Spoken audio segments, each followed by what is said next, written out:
আপনি বিসমিল্লাহ বালিগ হওয়ার আগে এটি করিডোর দেওয়া আরম্ভ করে দিলেন।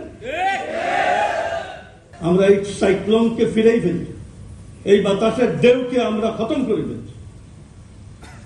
কোন মানুষ কোন স্লোগান, যত সুন্দর স্লোগান দেও, স্লোগান দেনেওয়ালা মানুষকে দেখতে হবে। উনজুর ইলা মা কাল মান কাল, কি স্লোগান, এর কোনো অর্থ নাই, কে স্লোগান দিয়েছে এটা দেখতে হবে। যার কারণে জমিয়ত রাস্তায় ঘাটের স্লোগান এত মুতাআসসির হয় না। আমরা আপনাদের চোখের সামনে এই কয়েক মাসের এই স্রোতকে আমরা খতম করে দিচ্ছি। আমরা চিন্তা ভাবনা করে চলি। আমাদের মুরব্বীরা বলছেন, উপদেষ্টাদের উপরে এই দেশের জনগণ, ছাত্র জনতা আস্থা রাখছে, আস্থা রেখে বাছাই করে এই সম্মানী উপদেষ্টাগণকে দায়িত্ব দিয়েছে। এর অর্থ এই নয়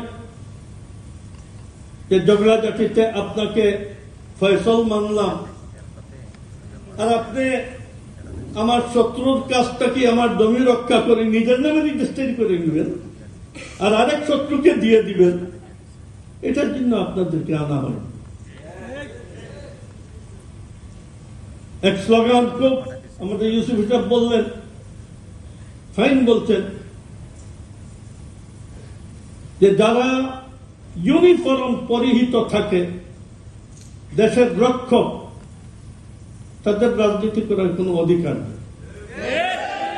কিন্তু আপনি কেন যারা দেশ পরিচালনা করবেন, আপনি কেন এই ধরনের কাজ করবেন যে মজবুর হয়ে আপনার ইউনিফর্ম দাঁড়িয়েও বেচৈন হয়ে আপনার চিৎকার দিতে হয়? কেন করেন এই কাজ? যোগ্যতার আর আস্থার চেয়ারে বসে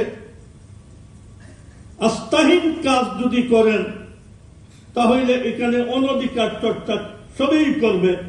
আমি নীরব দর্শকের ভূমিকা পালন করব আর আপনি আমার জমি জমা আরেকজনের হাওয়ালা করে দিবেন, এত আরেক পাগল।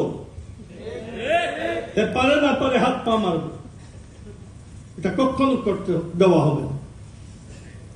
আপনাকে আনা হইল সংস্কারের জন্য, আপনি তো সংস্কারের তসবিহ পড়তেছেন, সংস্কার তো দেখা যায় না কিছুই।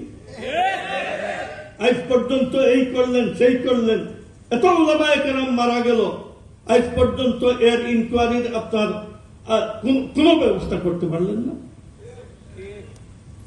লিস্ট করতে পারলেন না। কোন আওয়ামী লীগের বিরুদ্ধে এখন পর্যন্ত কেসের হিয়ারিং এর দায়ের কোনো কেসই উঠল না। কি সংস্কার করে এতদিন কি করবেন?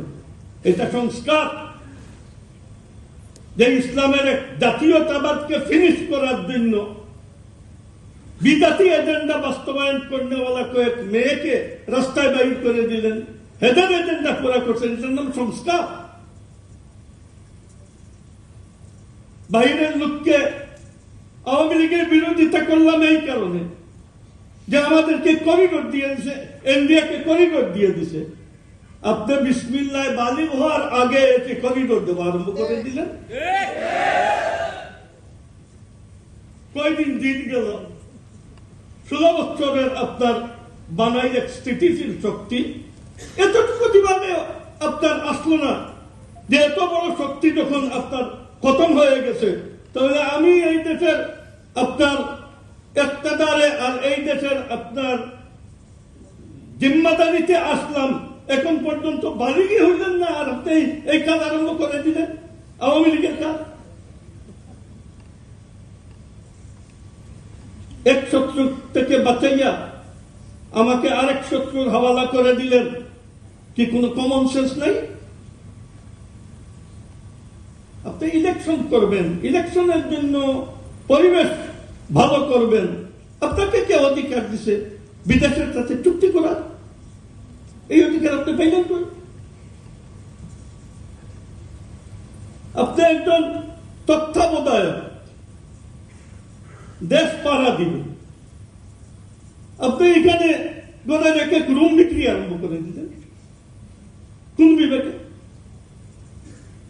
নিজের কি এতটুকু আইডিয়া নেই যে আমার ক্ষমতার ভিতরে কি কি কাজ করা?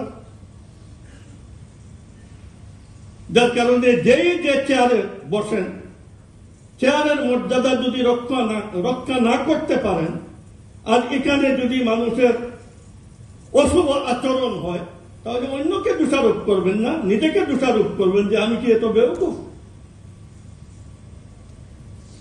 মানুষের যে মর্যাদা আর সম্মান আপনাদেরকে দিছে, এখনো আছে। আপনারা দয়া মেহেরবানি করে নিষিদ্ধ রাস্তায় না চলে সুন্দর ইলেকশন দেন। পাবলিক যাতে এখানে বসায়, হে চিন্তা করবে কি করবে না করবে। আপনি অস্থায়ী মানুষ, আমাদেরকে সুন্দরভাবে চলার ব্যবস্থা করে দিবেন, এই কাজ করবেন। আপনাকে সম্পত্তি বিক্রি করা, কারো কাছে বর্গা চাষের জন্য কিছু জমি দিয়ে দেওয়া, এইসব ফালতু কাজের জন্য তো আপনাদেরকে বসানো হয়নি।